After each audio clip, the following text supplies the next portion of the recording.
Hello, welcome to Drone Film Guide, the channel where we learn to fly like filmmakers. My name is Stewart. We're back in front of the green screen here again today for a bit of fun to talk about the question that's always asked, which is how to get the most cinematic results from your Mavic Pro. Now there's two issues here. First of all, how to get the most cinematic picture, the highest quality picture, and second of all, how to get the most cinematic movement. What are the correct control settings for your Mavic so you can get nice smooth movements, because out of the box DJI doesn't give you particularly useful settings, it has to be said, and we don't always want to engage in intelligent flight modes to get these kind of good results. Check out this video and see how you get on.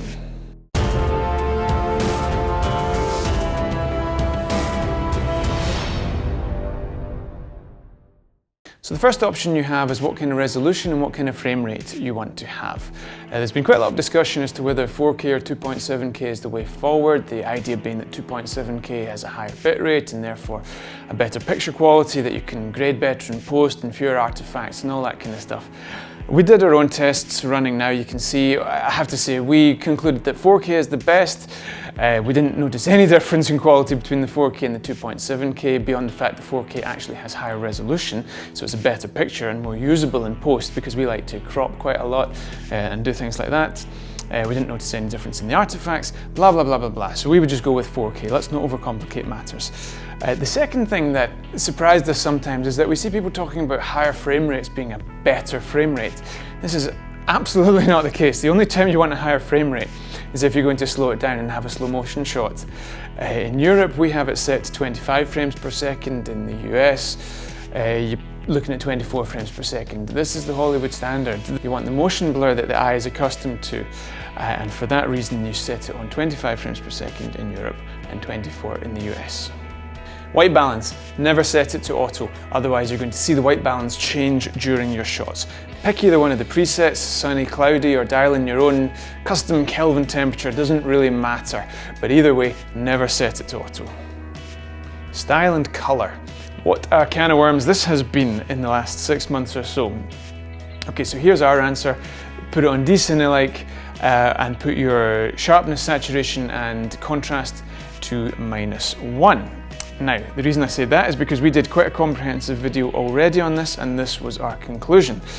That being said, since then, a brilliant video by a YouTube channel called Film Poets came out suggesting that if you put sharpness to +1 for the DJI Mavic Pro, then you can circumvent this automatic noise reduction that the drone puts on for some strange reason that results in muddy, cloudy footage.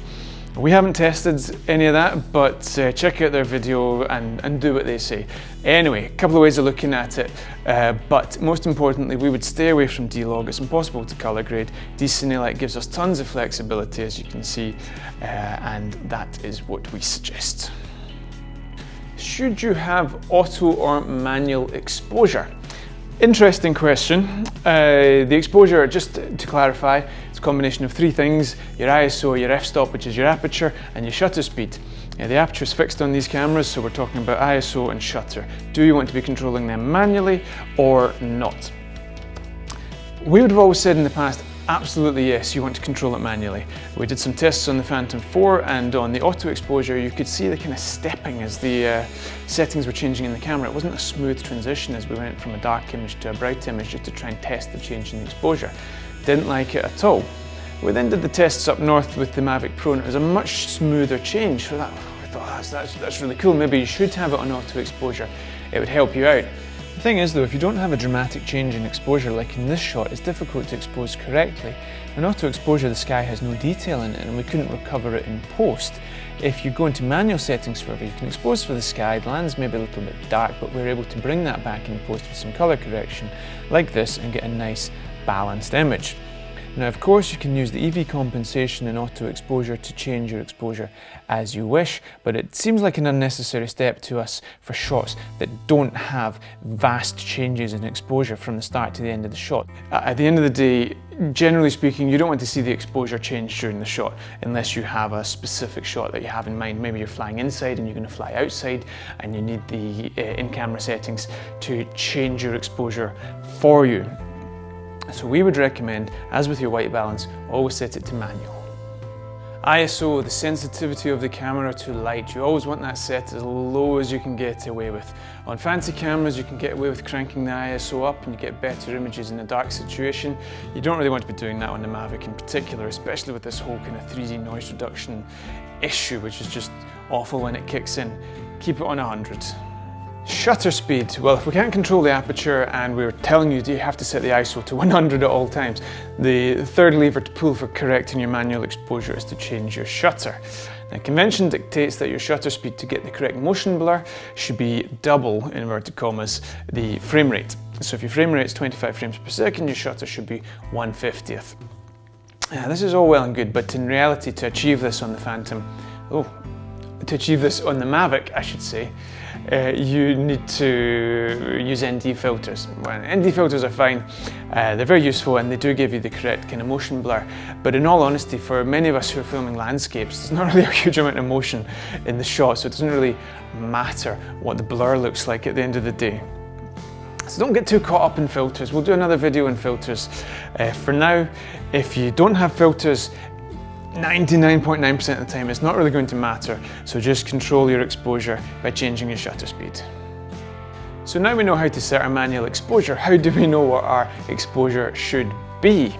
Now you want to go into the settings and switch your histogram on. Might sound all boring and geeky if you've not bothered doing that before, but it's a really important tool, not least because when you're standing out with the sun blazing down over your shoulders and you can't see anything on that screen, you can be very, very misled as to what the picture is that you're actually capturing on your memory card. The histogram is an essential tool that we 100% rely on for every single image to make sure that we get it right every time. You don't want to be too far to the left, you don't want to be too far to the right on your histogram. Either way, you want to see a nice cone in the middle essentially. If you have spikes on either side, you've either got too much in the shadows or too much in the highlights. Try and keep that histogram centered in the middle. Coming from the Phantom 4 where everything was in focus, you didn't have the option of changing the focus, it's always on infinite focus, to the Mavic Pro where you have the option of either touchscreen autofocus or manual focus. It's a bit of a shock to the system, I have to say, and a little bit odd, because being able to change the focus makes perfect sense when you have shallow depth of field in an image. That's where, let's say for the sake of argument, I'm standing here and the background is blurry. I'm separated from the background, it's focused on me. Background is out of focus, you have shallow depth of field. You can't achieve that on a Mavic Pro. There's no such thing as shallow depth of field on a Mavic Pro. Everything is in focus. It's a wide angle lens. You know, maybe sometime when we have tighter fields of view, if they give us interchangeable cameras for some of these cheaper drones, then we'll need to concentrate more on our focus, but not when we've got a wide angle field of view. It doesn't make any sense. It just creates an opportunity to make mistakes. And as relative newcomers to the Mavic, because we borrowed one and took it up north for the purposes of this video, it was very, very easy to forget to focus, or I don't know, the whole thing was just very, very odd. I think from DJI's perspective it comes from a good place in terms of with an eye to the future, or keep in mind that some lucky people have Inspires or Inspire 2s with lovely cameras and tight fields of view where they have to worry about focus, they have to concentrate on that. But we don't, so why they gave us that option, I don't really understand. Nonetheless, to avoid making a total hash of it every single time, switch on your focus peaking. That's those red pixels that go around and show you what is in focus at any point in time. At the very least, it serves as a reminder that you have to think about focus, because it's so easy just to switch the thing on and start flying and you come back with a bunch of fuzzy footage. So switch the focus peaking on. The way that we did it, at least, was to use the autofocus to focus on either the foreground, midground or background, and then switch it to manual focus so that nothing else could really happen, so nothing could change. The new firmware update gives you continuous autofocus. You don't want that. You don't want the Mavic hunting for the focus during your shot. You want your focus set. So now that we've got all that stuff out of the way, let's talk about how to create the most cinematic footage by way of cinematic camera movement. Now there's two things you got to get right. You got to get your gimbal settings right, and you got to get your EXP and sensitivity settings right. So let's talk about the gimbal footage. We've already done an in-depth video in this, so we're not going to go into that again. But at the end of the day, if you want to create nice, smooth footage, you need these settings. Now I'm going to leave them on a screen for a wee second, and you can take a note of those. And if you're interested in more detail, check out the other video. So the intelligent flight modes on these drones are amazing. I mean, the things that the software can do is just fantastic, but they're not perfect and it doesn't give you full manual control. I want to be able to fully manually control my shots. I don't necessarily in active track, for example, always want to position the subject right in the middle. On tripod mode, it's really cool, you can do it really slowly and everything, but sometimes it's way too slow. So you want somewhere in between. We might talk about this in more detail in another video, but for now let's just check out these EXP settings. Take a look at them up there. That's the sensitivity of your sticks essentially. The most important of which that you want to get dialed all the way down is the yaw, because out of the box the thing just flicks about. It's completely useless for cinematic footage. And the other thing you want to look at in your sensitivity is the yaw, now I've forgotten what it's called, but it's up there. Turn it down to 50. Yaw movement limit, there we go, yeah I remember now. Yaw movement limit. Get it turned down to 50, you just want to deaden those sticks, and then manually you can create genuinely cinematic footage without necessarily having to rely on intelligent flight modes. Okay, so there you have it, our take on the best settings for cinematic results from the DJI Mavic Pro. If you're new to drones or new to the Mavic Pro, hopefully that was quite useful. For those of you who have seen some of the other videos on YouTube, you'll see certain similarities, you might see some differences. It's a very well covered topic already, it has to be said. A little bit late to the party on this one, but nonetheless, lots of you have been asking for our opinions on these subjects, so there you have it, all in one video. Let us know what you think. I don't know, I mean, maybe you completely disagree.